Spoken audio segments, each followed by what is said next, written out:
We're Hassani and Danielle Pettiford, and we're a real couple with real problems who almost called it quits. I was very frustrated. I became very disconnected, very jaded and cold. We have 4 children, going on 20 years of marriage, and we practice what we preach. Our mission, to change the way couples relate to one another and teach them the skills needed to improve the quality of their relationships. This is the Couples Academy Show. Welcome, everyone, to the Couples Academy Show. My name is Hassani. And I'm Danielle. Do you recognize this person over here? All week long, she was gone. What was I doing? Minding your biz? Tell the world what I was doing. You was handling biz. Thank you, because I was about to say, you better educate these husbands out here about these wives that be running circles up and down, all around, making it happen. Okay. Now, a friend of mine the other day, she said she didn't like the term boss lady, right? Because it just signifies this whole masculine thing with women. Boss lady. I agree with her. I don't have to be a boss lady to handle my business. Okay. So I handle my business. I handle my business with my children. I handle my business with me. I handle my business with my husband. And that's what I was about doing. And so we're glad that you were handling the business and that you're back to the business of Couples Academy. Right on. Listen, guys, we want to know where you're calling in from. Before we get started, we want to make sure that you what? Like, share, subscribe, hit that notification bell, because when you do that, you will not miss a show. And guys, when I say that, it's just not a thing to say. I feel like I need to come up with new words, because everybody on YouTube with a channel, everybody who's out here talking says like, share, subscribe. I'm going to come up with my own words so that it has a new ring to it, because it feels like sometimes when you say the same thing over and over again, people don't hear. I mean, right now, while you're on, go ahead and hit the like. Let's just pause. Did you do it? Okay, good. Now go ahead, share it. Share it. Go on, share. Did you share it? Okay. Now subscribe. Go ahead, hit the subscribe button now. Ding. Thank you very much. All right. Well, listen, we're excited because this weekend we told you we had a couple who was traveling all the way from Germany. We just finished their intensive, I think, 2 days ago, because we have another phenomenal couple who's with us this weekend. If you're watching, hey, y'all. But I want to, it was phenomenal. They were phenomenal. They did a whole 360, didn't they? A complete. I mean, they came in one way, and I wasn't sure. I really wasn't sure about them. I mean, if they had a chance to tell you, they'd tell you. Okay. But when I tell you, when they got tuned in, when they dialed into it and realized why they actually came all the way from Germany, they did the work. And, you know, there are couples watching right now. You have a lack of belief. You don't trust. You have no faith. You're like, it's never going to work. My spouse will never do this. It'll never. And you have such a negative outlook on your own situation. And sometimes hearing the testimonials of other couples is just enough to give you that nudge to do something that you made a decision not to do. So let's go to this video testimonial and share with you what's going on. Hello, my name is Louis Cooper. And I'm Kimberly Cooper. And we're from Stuttgart, Germany. And I flew thousands of miles to come see Hassani and Danielle. I was on a mission. I was on a mission to fix my family. And my wife and I were in a bad way. So he was willing to come here and to be a part of this intensive, where I was extremely apprehensive and wondering what the actual motives were for this weekend intensive. And I have to say that I didn't have a whole lot of faith in the process initially. When I came here, I only shared with Hassani at the time that I had 30% invested. And by the time we finished, after we did a letter to each other, from 30% to 100%. And when I wrote 100%, that I was willing to show up, to be there, to be in this marriage, to participate at 100%, I also realized that I needed to decrease the rigidness that I had, the emotional value that I had, the stoic behaviors that I had. So one of the things I thought was extreme pivotal moment for me was when Hassani and Danielle were so raw, so truthful, and so authentic. They showed up for us in a way we hadn't even began to show up for ourselves. And they made that clear. They didn't take any sides. That's what I love about it. No one took any sides. And they pulled no punches. They pulled no punches. I opened up more during this intensity. I learned things about him I never knew. And it took Hassani and Danielle to push us to those places that we had limits for. To those dark places that we weren't ready to go to. Things were revealed between the two of us that were dark and uncomfortable, but were a relief, right? Yeah. A relief after we revealed them. And it didn't seem uncomfortable in front of Danielle and Hassani. It seemed like they were a part of the family, cheering us on, right? From the sidelines, but pushing us to give more. I would like to say is this: don't treat your marriage like a used car. Treat it like a broken arm. When you have a car that is a used car that's already broken down, you're willing to throw it away. Don't throw away your marriage. Treat it like a broken arm. Because your arm can heal. Your marriage can heal. Your love can heal. What I realized in this weekend was that he held the torch with the fire burning when I was exhausted, and he put it down. And he picked it up and he kept it going so that we could get to this moment in this time to get where we are.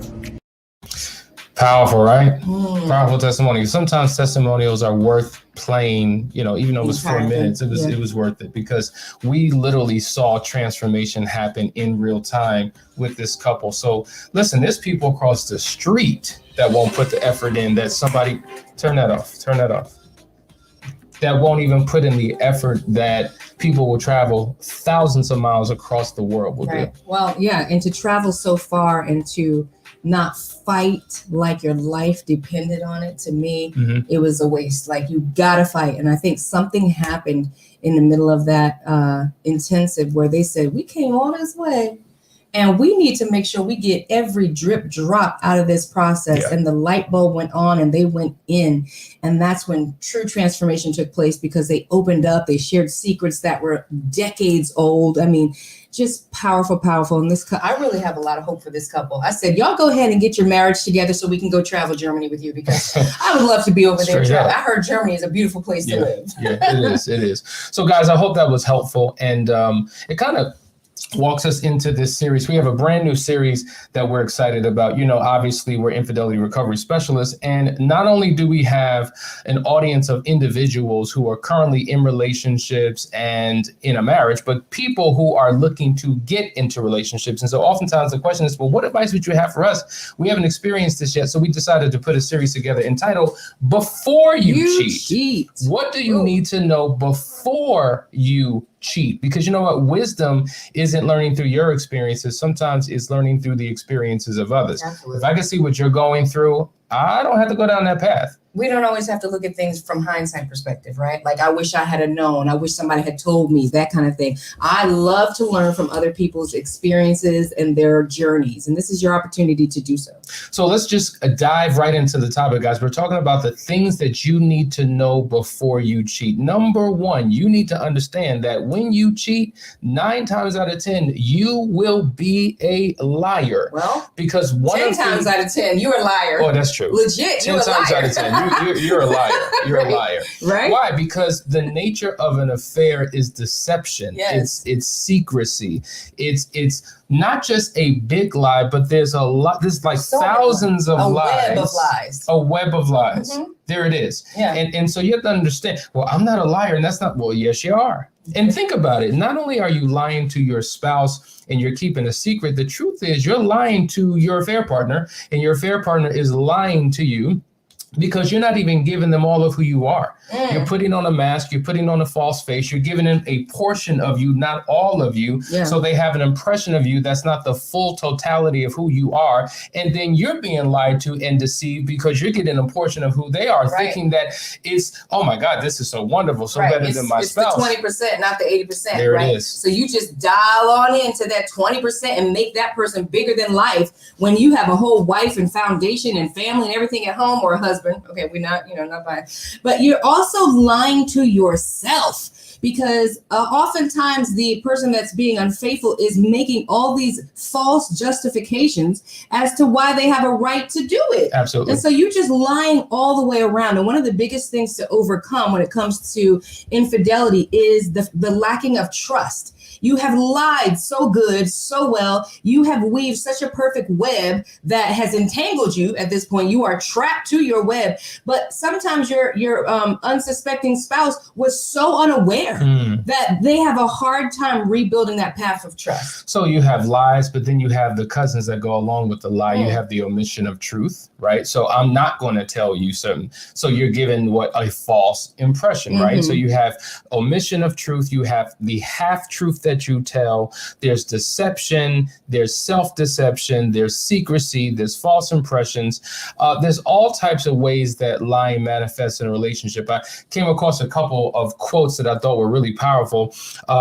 Alexander Pope says, "He who tells a lie is not sensible of how great a task he undertakes, for he must be forced to invent 20 more to maintain that one." Ooh, I can't think that's of so true. It is so incredibly true. And that's why people don't like talking about it. They just want to move on. They just want to move past it, because now I got to remember what I said, and I forgot what I had said. And now if I say something that's different than what I said before. So now it's not even about the affair. It's about all the lies that I tangled up just to get to the affair that I have to this is why the full disclosure is so important. It's so critically important. It is so important to get it all out, because what ends up happening, since you've lied so much, even when you think you've told the truth and it's out, because of trickled truth, now your spouse can't trust you all over again. So even down the road to healing, when things start coming up and don't match up from what you said, it's like snatching that Band-Aid off all over again. They got to re-heal all over again. Another powerful quote: "If you tell a big enough lie and tell it frequently enough, it will be believed." Adolf Hitler. I know that quote. Now that's a strategy, right? That's what he implemented, and that's how he was able to deceive millions of people. And oftentimes we do the same thing in our relationships. And so listen, that's why, to your point, full disclosure, where you unpack it all in the fear of telling the truth, but I don't want to hurt, I don't want to face the consequences, I'm trapped in between guilt and shame. All those things will really stifle your ability to move forward in your relationship. So you've got to realize that if you're going to go down this path, you're going to wind up being something that is ugly, and that is a liar. Now, it doesn't mean that once you've lied, you can never get on the right track. You can never begin to tell the truth. But as we say, lying or gaining truth is like, a light switch and a dimmer all at the same time. When you lose that trust, it happens like that, like a light that goes out. But to regain it, it's like a dimmer. It increases over the course of time. And there's a pathway to restoring trust. So it makes more sense not to do it in the first place. Just stop doing it. Because if you don't do it, you don't have to deal with all the consequences that come as a result. What's so interesting, because I was reading an article, and it was saying how, infidelity is like an epidemic. Right? We hear that term before. Man, it's like an epidemic. It implies that everyone is doing it. But then I looked up the word epidemic. I thought it was quite interesting. An epidemic is a disease that affects a large number of people within a community, a population, or a region.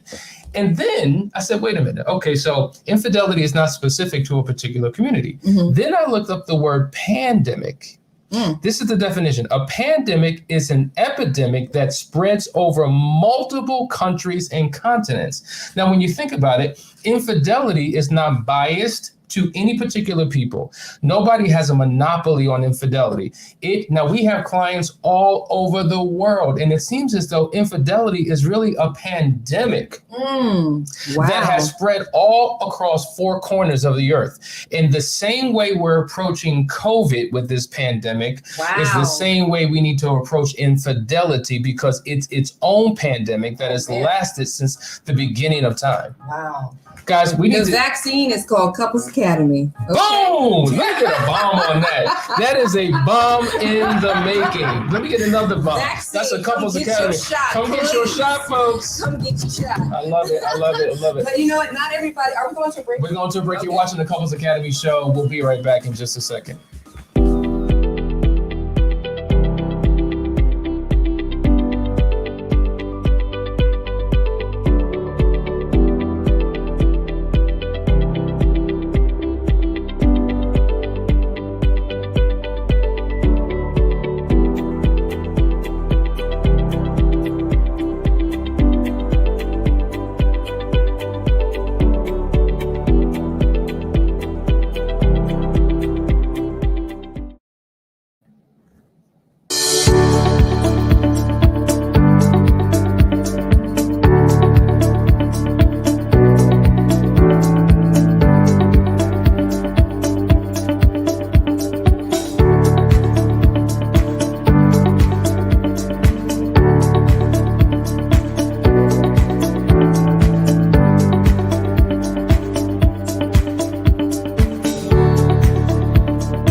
Hey guys, welcome back. You're watching the Couples Academy show, and you just watched a commercial about the Moving Forward program, which is our signature program. It is a 6-month program with an online platform that has 6 modules, very comprehensive, and there's so much support. There are retreats involved. There are weekly calls. If you don't have the ability to jump on calls every week, if you need a fast track to move forward, you want to check this out. It's called the Moving Forward program. You know how to reach out to us. I want to welcome some folks to the show. I really appreciate you guys tuning in, liking, sharing, and subscribing. And so I want to welcome Ralph from Ohio, Fedlina from Las Vegas. She says, good morning, love the show. We love you back. Rhoda, good morning from Connecticut. Katrina, good morning from Chicago, Heart Life Marriage Ministry. Welcome. Thank you for watching.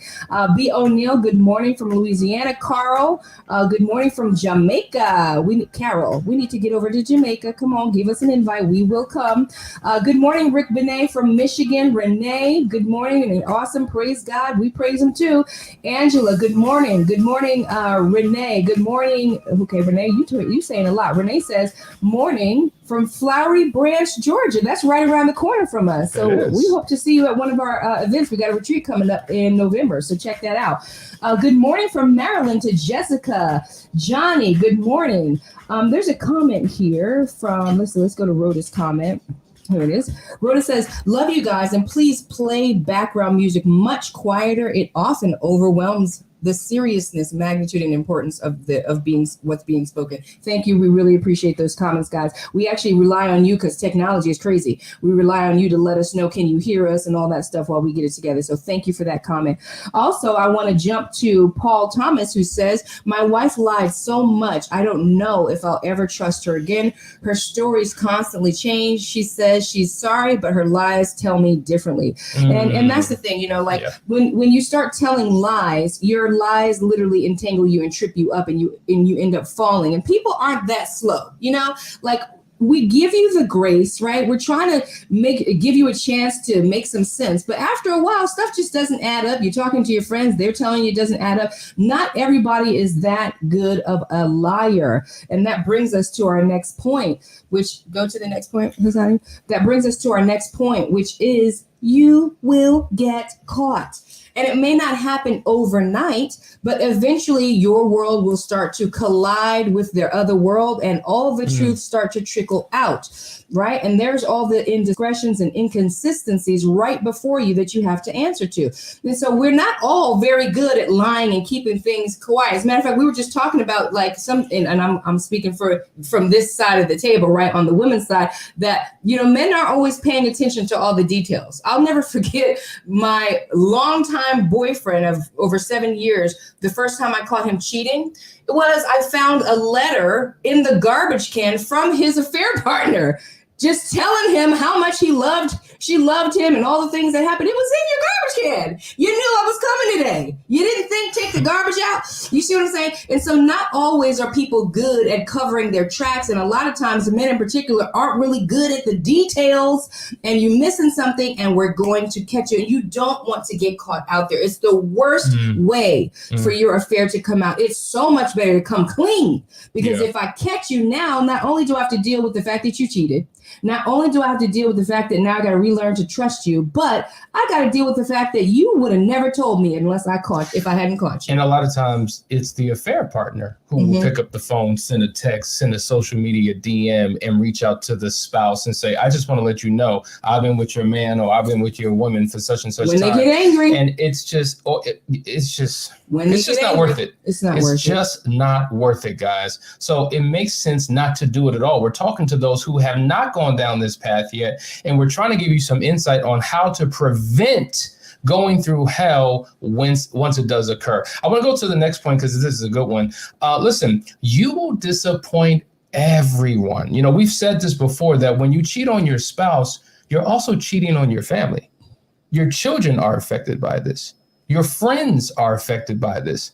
Your couple's community is affected by this. Your church is affected by this. Your neighbor, whoever is in relationship with you is affected, because once that pain hits that door, and now there's turmoil in this relationship, as a couple, you show up differently. You don't connect with other couples the way you once did because you're in turmoil. A lot of times there's shame, there's guilt. One spouse may be hiding. They don't want to be in the presence of other people. They can't deal with that. They're triggered by a whole host of things. And then when the truth comes out, it affects other people, because you have to understand, I would say that 90% of the people who come to us as couples, they are the it couple for their community. They're the ones that everyone else is looking to and saying, wow, we're so inspired by you. We want to be just like you. And then when they find out what has happened, it impacts them. Right. So what you do behind closed doors impacts not just what happens in your household, but it impacts so many others. It impacts an entire generation of people. It does. I can't tell you how many people literally leave the church community because of it, and for a lot of us, going to church, that is our anchor. That's where we stay grounded. That's where we get our do right instructions every week, right? But when you have cheated and that comes out and it's exposed in your community, a lot of times you run away from that community. You abandon all the things that you were anchored to because of shame. And so it destroys everything. Now those people that had a certain idea about you, that looked up to you, that had, that used you as an example, now they have nobody to turn to. So you cause them to slip and fall. I mean, like, wow, if so-and-so would cheat, I have no hope. Do you know what I mean? Yeah. Like when you're the it couple, right? There's so much weight upon you. People are looking at you like, okay, they're the hope. If I can see them doing it right, then I can do it right. But then you slip and fall. Now it's like you're taking down everybody with you. It's that serious, y'all. If you think what you do behind closed doors only affects you, you are sorely mistaken. It affects everything. It is a trickle effect, trickling down to your family, to your friends, and all your connections. And it goes to the very next point, Danielle, and that is you will be a bad example. Yeah. And here's the thing about that, because, that stigma of a cheater, it's a big stigma. It is so big and weighty, because if I think that you will cheat your spouse, somebody that is the closest person to you should be the most important person to you. If I think that you will cheat your family, because of course, when you step out on your spouse, you're stepping out on your family. Now I have to question, what other areas will you cheat in? You know, do you have integrity in other areas? Can I count on you to work for me? Can I count on you to, you know, be honest when it comes to money in other areas? Like, now I'm questioning everything about you, your integrity, your values. And this is why it is a journey, right? To get back to the position you were once in, because it takes a lot to convince, to not even persuade, not convince in a negative, manipulative way, but to get your spouse to become a believer again. Now, here's the deal. If you cheated, you know, there are different scenarios and circumstances by which people do what they do. Some people are serial cheaters. Some people are in long-term relationships. Some people had a one-night stand. It shows up in different ways. Right. And so let's just say that was a dark time in your life where you've lost your sense of self. It's not an indication of who you will always be. No, you can experience a personal transformation and come out as a brand new person and have a brand new marriage. We've seen it time and time again. That's absolutely true. But you know what? I like for people to sit in the pain a little bit longer, because that is hope. What he's saying, absolutely true. But at the end of the day, no one admires a cheater, period. And we're talking about what you should know before you cheat. No one should admire a cheater. Yes, anybody can be redeemed. You can turn the ship around, but why tank your ship first? Why do that? Don't tank my battleship. Don't tank your battleship, okay? And instead, before you go there, get into some strong counseling where you can get the support you need to heal whatever's broken in your marriage first. Do that before you don't even step on cheating, not before. Do that instead, because nobody admires a cheater. Period. Jody says, we're in the house, loving the show again. Jody is actually in the Eden house right now. They are awaiting us as soon as we end this show so we can dive into this intensive with them. But yeah, guys, we're talking about what to do before you cheat. But the point is, don't cheat at all. Don't cheat at all. What to know, what to be aware of, what to realize. These are the things that you want to be mindful of. We're just scratching the surface. We're going to go deep in this series. There's so much for us to unpack. I hope you're getting something out of this particular show, because it's going to be transformational. You're going to gain some aha moments. We want you to share this with your community. Listen, if you've been enjoying what you've heard thus far, let us know. And also post your questions in here, because we do take them serious. We want to make sure that we are addressing them, and it helps us to prepare for the next episodes in this particular series. Tafara, he's on here. Yes, my brother is on here. Hey, family. He's fam for real from the other side of the planet in South Africa, Johannesburg. That's my brother. Good to see you. And so, guys, thank you for tuning in today. We have part 2 coming tomorrow. What to know before you cheat. Have a great day. We'll see you in the AM. Take care.